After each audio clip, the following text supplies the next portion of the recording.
Once again, welcome home, welcome back. Very glad to see you Thank you very much. so many years.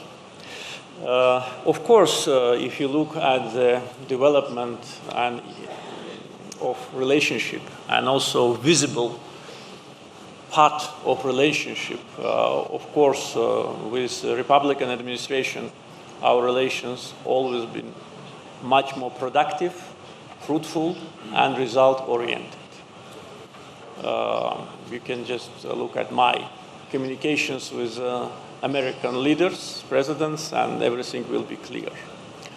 Also, during the presidency of President Trump, we enjoyed very fruitful cooperation, relations, based on mutual respect and appreciation of mutual support on different tracks. Our relations with the United States were pretty stable, despite ups and downs, which happened not on our initiative. It was just exaggerated expectations from Azerbaijan, which did not materialize. Second, attempts to influence our political life, attempts to finance political opposition, either, and actually not attempts, but direct financing, either directly or through proxy NGOs. Everything was, how to say, clarified here. You know, Azerbaijan is not a big country, and in Baku, everybody knows everything about everyone. So it's very difficult to hide anything. So despite all those ups and downs, we always looked at this relationship as strategic, as important, and tried to be as helpful as we could, including our practical participation in so-called peacekeeping missions in Afghanistan. When it started, Azerbaijan was among the first non-NATO countries which joined the operations and stayed there until the last moment. United States troops already left, or maybe a better word is fled, or disappeared, and we were still there. We were in the airport together with Turkish troops, the last who left Afghanistan. That was our commitment to our partnership. And when they needed us for Afghanistan and for many other reasons, I remember how many times the high representatives of US Transportation Command of Defense Department visited Azerbaijan and expressed gratitude for providing help through, it was called a Northern Distribution Network, which was going through Azerbaijan and then Caspian and Central Asia, especially taking into account that the main route to Afghanistan through other locations was complicated. But after the mission in Afghanistan ended, what they've done, they reimposed sanctions on us. They reimposed sanction of 907 amendment to Freedom Support Act without any logic, without any explanation. Just that's how they repaid us, for us being for them a good partner and friend. And what do you think? What people of Azerbaijan can think about working with this administration? When they need you, you are a good guy, and they come and say good things. And when they don't need you, they not only ignore you, they impose sanctions on you. For what? For that we restored our sovereignty and territorial integrity. And I told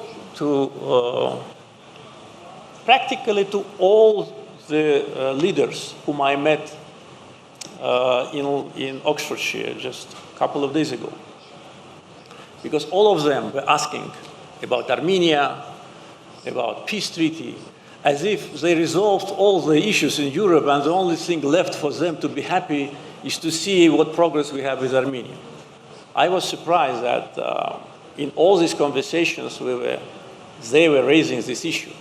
I never raise issue when I talk to leaders of European or any other country which does not have direct reference to me.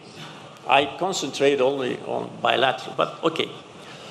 And I tried to explain to them that we did not do anything different from those whom you support are trying to do. The difference is that they failed with all your billions, and we succeeded. We restored internationally recognized territory of Azerbaijan, which was under occupation, by force and by political means. And we've been under sanctions. So, of course, it is very disappointing.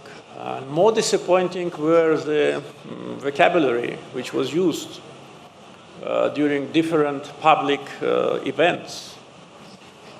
No business as usual with Azerbaijan. We all remember that. And then what happened? Business as usual is back. And we did not do anything just to satisfy those exaggerated and unrealistic demands. So I think what I said already is absolutely clear, and as Mr. Guzman, I think when you asked the question, you knew the answer, but thank you for giving this opportunity to disclose a little bit.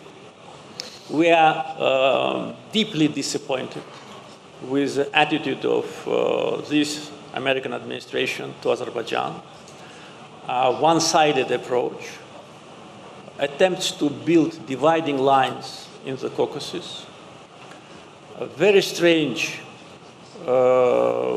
meeting between US Secretary of State, President of European Commission, and Foreign Secretary, kind of that, of European Commission, and Mr. Pashinyan on 5th April in Brussels, and attempts to finance Armenian military buildup through so-called European Peace Fund. You know how they call it, Peace Fund. And all that is against us. And this is absolutely unacceptable. And we openly, sometimes publicly, sometimes privately, deliver this message that Azerbaijani interests in the Southern Caucasus must be observed. If anybody wants to ignore our interests, it will be wrong. It will be miscalculation and again disappointment. So I hope that the changes, regardless the outcome of presidential elections, because to be absolutely frank, we also think that part of the anti-Azerbaijani actions was motivated by the campaign. They need Armenian voices. They need Armenian votes. And that's why maybe they do things. I don't know. That's my humble assessment. I just want to be absolutely fair in my judgments. But nevertheless, regardless the outcome, I hope that there must be more understanding in Washington, in Europe, about Azerbaijan's, its potential, its role. The fact that we do not advocate for ourselves and do not make a kind of a show doesn't mean that we don't have potential. We have it, and everybody who touches us knows it. This potential can be used for common good purposes, for consolidation, for partnership, not for demonization. And I already quoted President Trump, who called Washington Post and New York Times fake news. Can you imagine a newspaper like Washington Post published dozens of editorials about Azerbaijan, calling me dictator, satrap, I don't know what else. Maybe Hikmet knows. He has all the files.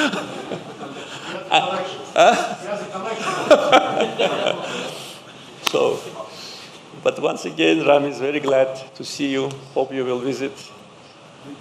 Vatanına hoş gelmişsiniz. Sağ olun.